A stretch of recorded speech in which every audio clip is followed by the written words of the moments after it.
Good morning students.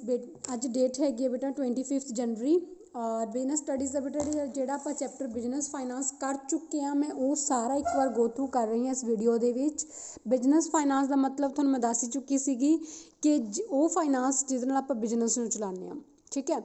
और ये finance जो बिजनेस के लिए एक लाइबिलिटी तरह काम करता गा, ठीक है। तो ये वास्ते फंड्स ਨੂੰ रेज ਤੇ मैनेज करने वास्ते जो भी प्रोसैस बिजनेस ਦੇ ਵਿੱਚ ਕੀਤਾ ਜਾਂਦਾ ਗਾ ਉਹਨੂੰ बिजनेस फाइनांस ਕਿਹਾ ਜਾਂਦਾ ਗਾ, ठीक है। ਇਹਦੇ ਵਿੱਚ ਸਾਰੀ एक्टिविटीज़ इन्वॉल्व होणगियां लाइक प्लैनिंग, रेजिंग, कंट्रोलिंग ते एडमिनिस्ट्रेशन कादा फंड का, ठीक है। जो बिजनेस ਦੇ ਵਿੱਚ फंड ਨੂੰ लैके प्लैनिंग, रेजिंग, कंट्रोलिंग ते एडमिनिस्ट्रेशन की जाती है तो उस सारे प्रोसैस ਨੂੰ बिजनेस फाइनांस का नाम दिता जाता है। फाइनैशियल मैनेजमेंट का मतलब होंगे कि फाइनांस दे नूं लैके प्लैनिंग, ऑर्गेनाइजिंग, डायरैक्टिंग, कंट्रोलिंग करनी फाइनैशियल एक्टिविटीज़ नूं लैके, ठीक है।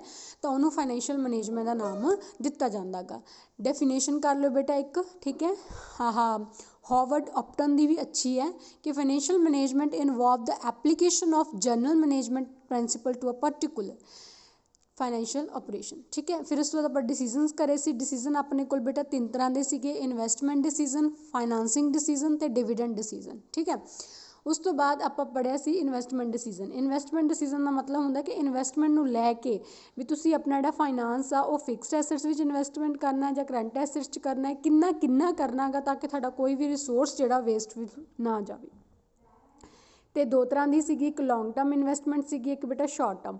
लॉन्ग टर्म का मतलब ये लॉन्ग टर्म के आप कैपिटल बजटिंग बनाने, कैपिटल बजटिंग बनाई जाती है, ठीक है। और शॉर्ट टर्म के होंगे वर्किंग कैपिटल मैनेजमेंट जी वो आप देखते हैं। फाइनैशियल डिसीजन, फाइनांसिंग डिसीजन के बेटा आता है कि टोटल फंड्स जोड़े ने बिजनेस नूं किन्ने चाहिए, कित्थों आएंगे, किहड़े सोर्सिस तो आएंगे, लॉन्ग टर्म सोर्सिस किहड़े तो आएंगे या short term. Long term sources दे विच आंदा equity share capital, preference share capital, retained earning, debentures, long term loans.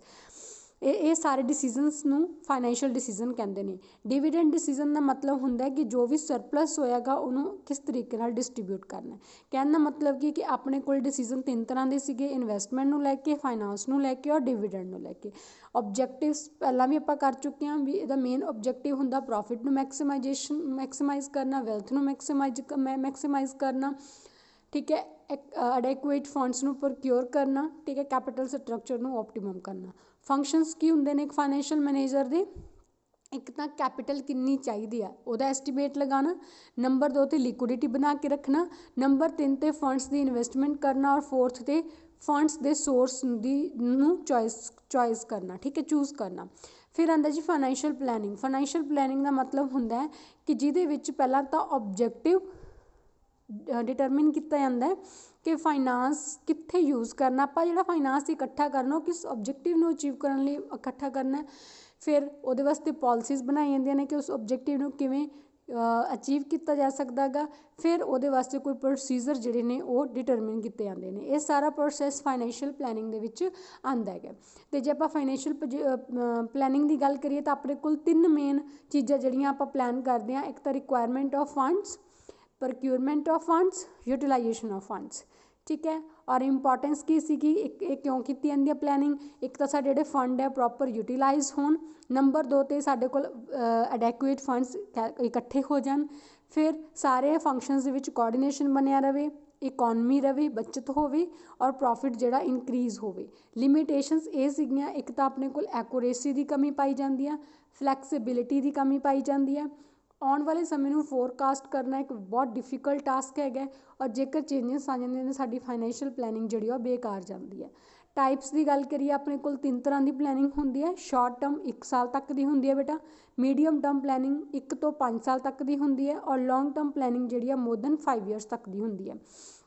किहो जी प्लैनिंग होनी चाहिए, बिल्कुल सिंपल होनी चाहिए, इकॉनमी वाली होनी चाहिए, फ्लैक्सीबल होनी चाहिए और सॉल्वेंसी तो लिक्विडिटी जिन्होंने आप कैश कन्वर्ट कर सकते हैं और कंटिजेंसीज जिहड़ियां चीज़ां हैपन हो सकदियां फ्यूचर च नहीं भी हो सकदियां उन्होंने वास्ते अलग तो प्रोविजन।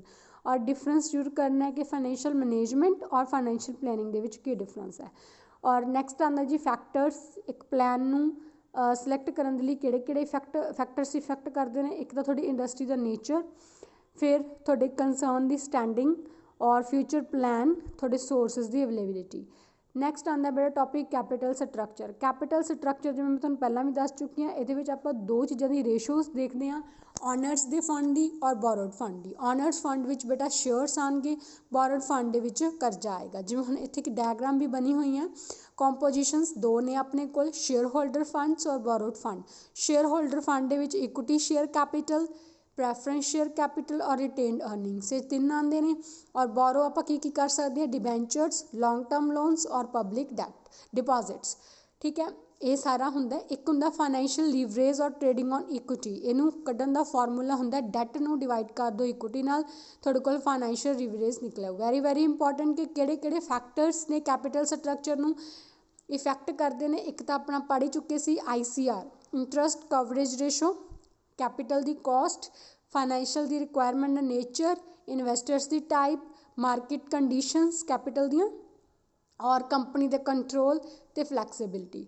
ਠੀਕ ਹੈ, ਉਸ ਤੋਂ ਬਾਅਦ ਆਪਾਂ ਪੜ੍ਹੀਆਂ ਸੀ ਕੈਪੀਟਲ ਦੋ ਤਰ੍ਹਾਂ ਦੀ ਹੁੰਦੀ ਹੈ, ਇੱਕ ਫਿਕਸਡ ਕੈਪੀਟਲ ਹੁੰਦੀ ਹੈ, ਇੱਕ ਵਰਕਿੰਗ ਕੈਪੀਟਲ ਹੁੰਦੀ ਹੈ। ਫਿਕਸਡ ਕੈਪੀਟਲ ਜਿਹੜੀ ਹੈ ਬੇਟਾ ਉਹ ਕੈਪੀਟਲ ਹੁੰਦੀ ਹੈ ਜਿਹੜੀ ਅਸੀਂ ਲੌਂਗ ਟਰਮ ਫਿਕਸਡ ਐਸੈਟਸ ਦੇ ਵਿੱਚ ਇਨਵੈਸਟ ਕਰਦੇ ਹਾਂ।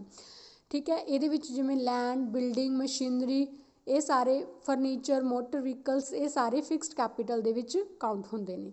ਇਹਦੇ ਫੀਚਰਸ ਕੀ ਹੋਣਗੇ ਕਿ ਇੱਕ ਲੌਂਗ ਟਰਮ ਫੰਡਸ ਪ੍ਰੋਵਾਈਡ ਕਰਵਾਉਂਦੇ ਨੇ, ਪਰਮਾਨੈਂਟ ਨੇਚਰ ਦੇ ਹੁੰਦੇ ਨੇ, ਔਰ ਇਹਨਾਂ ਨੂੰ ਫਿਕਸਡ ਐਸੈਟਸ ਜਿਵੇਂ ਪਲਾਂਟ, ਮਸ਼ੀਨਰੀ, ਲੈਂਡ, ਬਿਲਡਿੰਗ ਵਿੱਚ ਹੀ ਇਨਵੈਸਟ ਕੀਤਾ ਜਾ ਸਕਦਾ ਗਾ। ਇਹ ਜਿਹੜੀ ਇਨਵੈਸਟਮੈਂਟ ਆ ਫਿਕਸ ਨੇਚਰ ਦੀ ਹੋਏਗੀ, ਔਰ ਇਹ ਲੌਂਗ ਟਰਮ ਸੋਰਸਿਸ ਹੁੰਦੇ ਨੇ, ਲਾਈਕ ਸ਼ੇਅਰ ਅਤੇ ਡਿਬੈਂਚਰਸ ਦੇ ਇਸ਼ੂ ਕਰਕੇ ਆਪਾਂ ਇਹਨੂੰ ਰੇਜ਼ ਕਰ ਸਕਦੇ ਹਾਂ।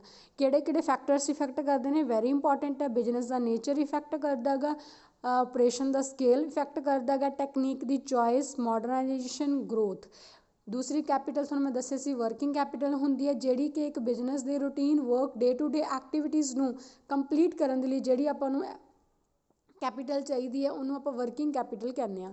ਦੋ ਤਰ੍ਹਾਂ ਦੀ ਹੁੰਦੀ ਆ, gross working capital, net working capital.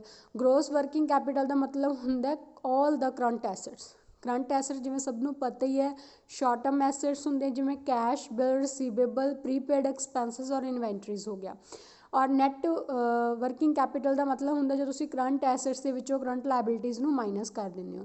Working capital ਦੀ ਇੰਪੋਰਟੈਂਸ ਕਿਉਂ ਆ, ਇੱਕ ਤਾਂ ਗੁੱਡਵਿਲ ਬਣਾਉਣ ਦੇ ਲਈ ਇਹ ਜ਼ਰੂਰੀ ਹੈ, ਇੱਕ ਮਾਰਕੀਟ ਕੰਡੀਸ਼ਨ ਨੂੰ ਫੇਵਰੇਬਲ ਬਣਾਉਣ ਦੇ ਲਈ ਬਹੁਤ ਜ਼ਰੂਰੀ ਹੈ। ਸੋਲਵੈਂਸੀ ਦਾ ਇੰਡੀਕੇਟਰ ਵੀ ਇਹੀ ਹੁੰਦਾ ਗਾ ਕਿ ਕੋਈ ਕ੍ਰਾਈਸਿਸ ਨੂੰ ਫੇਸ ਕਰਨ ਦੇ ਲਈ ਆਪਣੇ ਕੋਲ ਵਰਕਿੰਗ ਕੈਪੀਟਲ ਦਾ ਹੋਣਾ ਬਹੁਤ ਜ਼ਰੂਰੀ ਹੈ।